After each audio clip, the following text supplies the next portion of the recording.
Imagine a hidden world, cut off from everything we know, where children are taken young and shaped into merciless warriors. A single one of these fighters is said to be worth 100 ordinary soldiers. That's the world our story pulls us into. It begins in a quiet tattoo parlor where an aging artist is working ink into the shoulder of a gangster. Suddenly, one of the gangster's men hands him a sealed envelope. Inside is a black thread. The thugs in the room have no idea what it means, but the old man freezes the moment he sees it. He tells them the black thread is a warning. The deadliest ninjas alive are on their way. He had crossed paths with them once before, long ago, and he knows exactly what they're capable of. Pulling back his shirt, he shows them an old wound on his chest and reveals something strange. His heart sits on the right side of his body, not the left. That oddity, he says, is the only reason he lived through his encounter with them. Before he can say much more, a man's head is torn from his body, and panic explodes through the room. A wire drops from the ceiling, hooks onto another man, and yanks him upward. When he comes back down, he's in pieces. These assassins never fight in the open.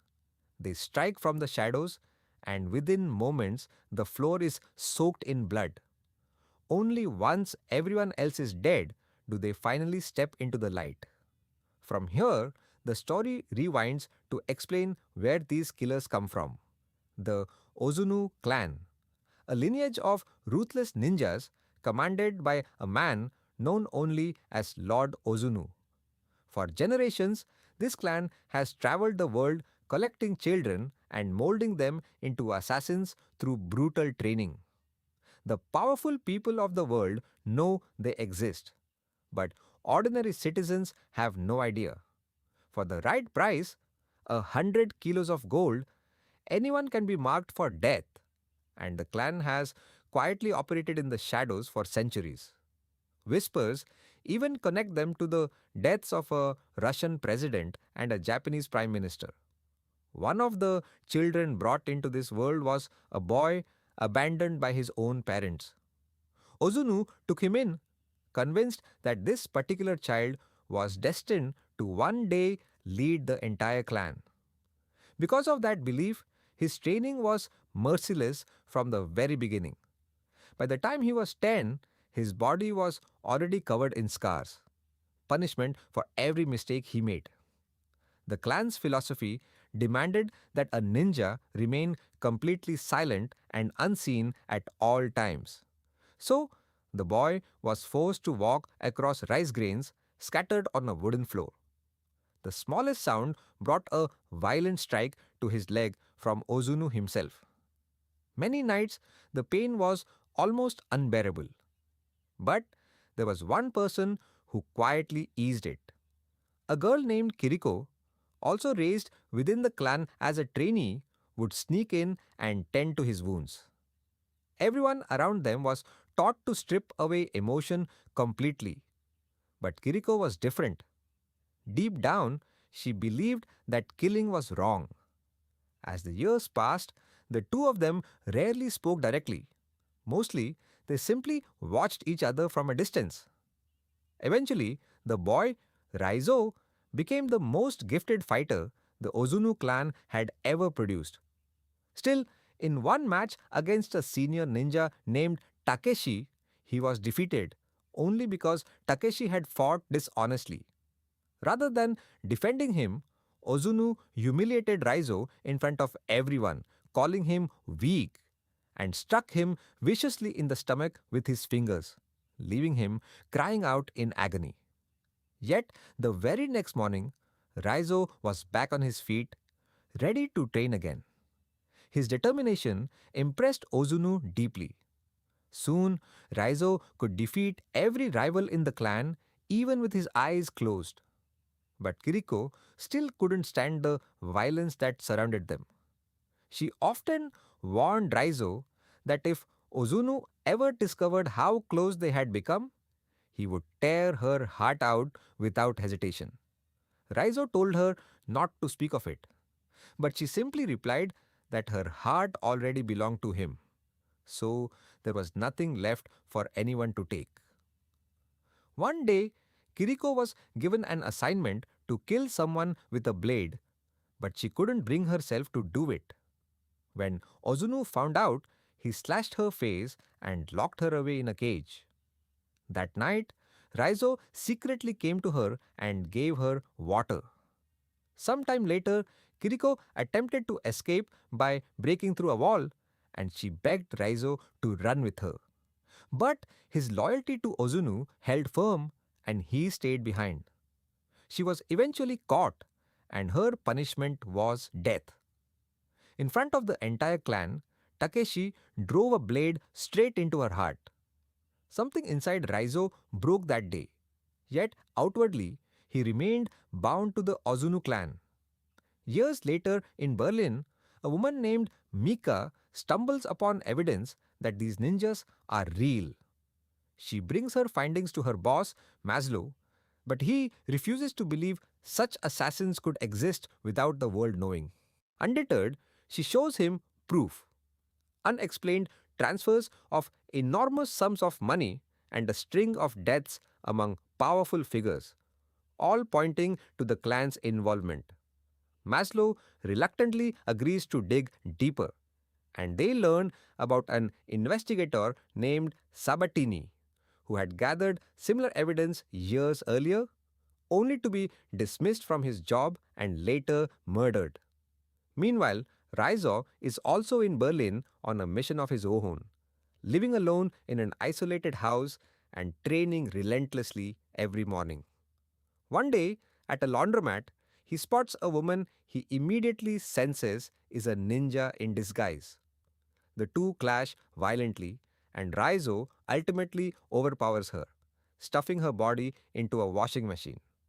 Around the same time, Mika visits Sabatini's widow, hoping to learn more. The widow explains that her husband, once fearless, became consumed by paranoia after uncovering the truth about the clan. He installed extra lights in every corner of their home, determined to erase every shadow a ninja could hide in. But on the night they finally came for him, every light in the house switched off on its own. Back at the office, Mika is reprimanded for chasing a case that isn't hers to pursue. That evening, walking home, she notices her entire street has gone dark. A ninja ambushes her, but at the last second, another ninja intervenes, killing her attackers and saving her life. That protector is Raizo. We learn that just before this, he had unleashed his fury on a target during a separate mission, killing the man without mercy. Afterward, he returned to a rooftop to meet with the rest of the clan. Lord Ozunu praised him for his loyalty and skill. But without warning, Raizo turned on him, slashing at his face and eye. His fellow ninjas, enraged that he would attack their leader, beat him savagely and hurled him off the rooftop. He survived only because he landed in water below. From that moment on, Raizo turned against the clan that raised him, secretly working to dismantle their operations from within, which is exactly why he stepped in to save Mika's life. Raizo and Mika take refuge in a hotel and change clothes, since the ninjas can track sound and scent with terrifying precision. Maslow, meanwhile, reveals that although he privately supports Raizo's cause, he still received direct orders to capture him. So when Mika brings Raizo to meet with Maslow, the police move in and arrest him, locking him away in a remote, heavily secured prison bound in chains. When Mika discovers that Maslow had a hand in this, she confronts him. But he refuses to release Raizo, believing prison is actually the safest place for him. That night, Mika sneaks in to bring Raizo water. He warns her that the clan could strike at any moment. She rushes to alert Maslow, but it's already too late. The lights die out, and the ninjas emerge from the darkness, tearing through the armed guards with ease. In the chaos, a sympathetic officer frees Raizo from his chains and he throws himself into the fight, urging Mika to escape. Even as the clan's finest warrior, he struggles against so many attackers at once. The battle spills out into the streets, where Raizo finally comes face to face with Takeshi. Just as Takeshi raises his sword for the killing blow, Mika slams her car into him, saving Raizo's life. She brings the badly wounded Raizo back to a hotel room, but he refuses any medical help, so she simply stays by his side. He thanks her for saving him and then pulls out a tracking device that had been secretly planted inside him, meant to alert Maslow to his location. But before the police can arrive, the ninjas get there first and drag him away. When officers finally reach the scene, only Mika remains. She tells them the clan had taken Raizo just 10 minutes earlier. Raizo is dragged before Lord Ozunu, who offers him one final chance to beg forgiveness. Raizo refuses to bow. Ozunu's fury boils over. After all, this was the boy he once believed would inherit leadership of the entire clan. He forces Raizo to stand in the exact spot where Kiriko once stood before her execution, then strikes him again and again with his fingers.